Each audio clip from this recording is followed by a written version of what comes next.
اور اے آدم،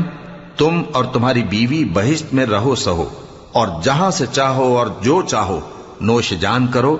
مگر اس درخت کے پاس نہ جانا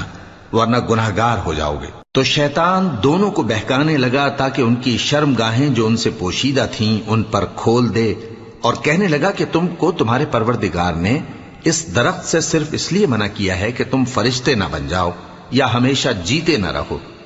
اور ان سے قسم کھا کر کہا کہ میں تو تمہارا خیر خواہ ہوں۔ غرض مردود نے دھوکہ دے کر ان کو معصیت کی طرف کھینچ ہی لیا۔ سو جب انہوں نے اس درخت کے پھل کو کھا لیا تو ان کی شرم گاہیں کھل گئیں، اور وہ بہشت کے درختوں کے پتے توڑ توڑ کر اپنے اوپر چپکانے اور سطر چھپانے لگے۔ اور ان کے پروردگار نے ان کو پکارا کہ کیا میں نے تم کو اس درخت کے پاس جانے سے منع نہیں کیا تھا